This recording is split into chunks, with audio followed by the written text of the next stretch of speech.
Ito na nga, TV. What's up? And guys, welcome back to our channel. So for today's video, we'll feature another classic. Most probably, we're able to see it as a thumbnail. So we'll feature a pair of shoes coming from city of Mandaluyong. So we'll feature the infamous Air Abalos 2024. Okay, so as we all know, just our brief history about the shoes before we unveil it. Actually, it was started by Makati, if I'm not mistaken, for the Air B9. So, ayan, napakita natin dito yung mga Air B9, previous models ng Air B9. And then, hindi naman katagalan sumunod ang City of Mandaluyong unveiling their version of Air Abalos. So, I'm not just sure kung what version na to. So, this is a pair 2024 Air Abalos. So, feature ko rin dito yung mga previous models ng Air Abalos.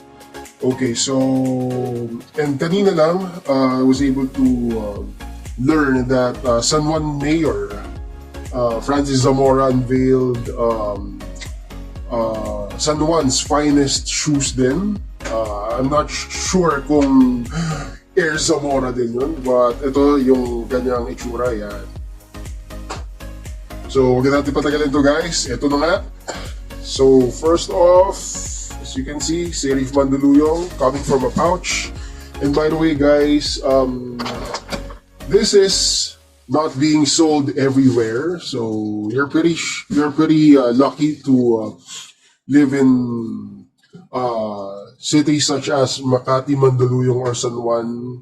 Why this is being given for free for some of their employees and mostly sa mga estudyante ng city. So, coming from the pouch, here you go. So, this is the Air Abalos 2024. So, actually, di ko pa siya talaga nakikita ngayon pa lang.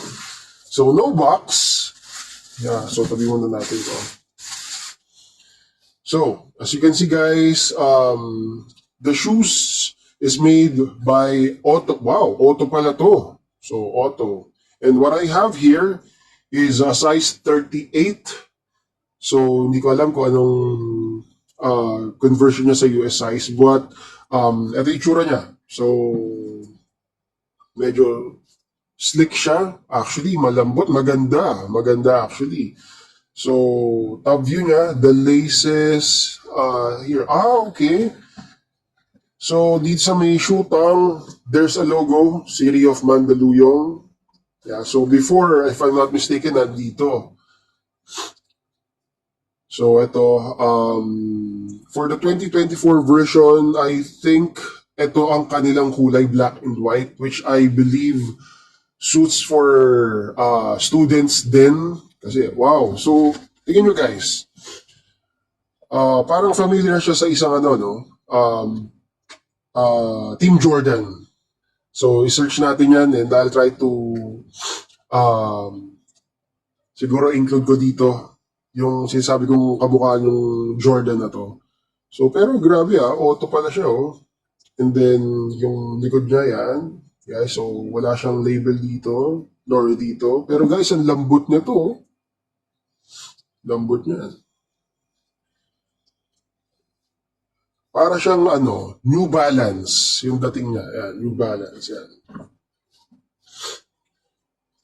Tapos the sole, yan, makita niyo naman. Specially made for students and employees. So, sa mga on the go, yan. And then the shoe size is here. And bagong-bago. Actually, compared dun sa nakita ko before na first version ng Air Abalos, this is quite an improvement. Why? Not just you can use this for everyday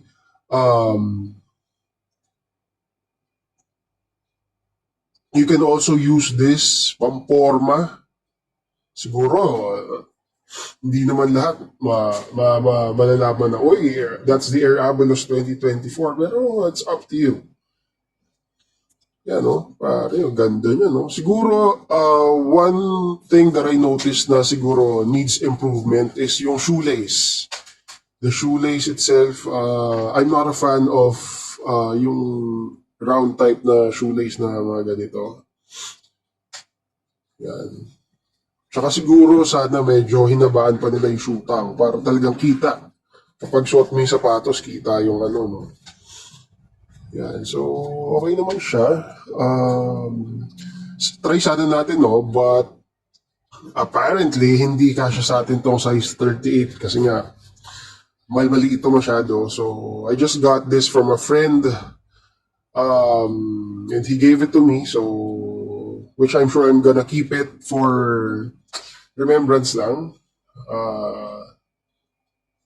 From Air Abalos, di ba? Yan. Stick. So, yun lang. Sana lang, ano, no? Next time, parang gawa nila ng ano, parang Jordan lang na may colorway. Di ba? Sana lang naman. Pero guys, tingnan nyo ito. Ganda, oh. Sana nakikita yung ganda niya, no? You know? Ito lang napansin ko, medyo manipis dito sa part na to. Ayan, no? Pero, yan. Guys, astig siya, astig. So, that's it for today's video. Air Abalos. Pero, before I forgot, I would like to feature din yung Air B9. Sana one of these days makakuha tayo ng sample ng Air B9 so that we can feature it here sa ating vlog. And also maganda rin yung ano, ito, yung kanilang mga designs for the past years. I was able to see one of those way back and maganda talaga siya. Yun nga lang talagang hindi siya binibenta sa market. So, swerte ng mga taga Makati, Mandaluyong, and San Juan. For San Juan, I think the color is white and red. For Mandaluyong 2024, it's black and white. For Makati 2024, they call it Air B9 5.0. I think the color is still blue and white, if I'm not mistaken. Yun. So guys, if hindi ka pa subscribe sa ating channel, feel free to subscribe.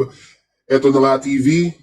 And we'll try to feature more of what's new dito sa ating channel. So, don't forget to hit the notification bell and please like, share, and subscribe. Again, eto na nga TV. Peace out.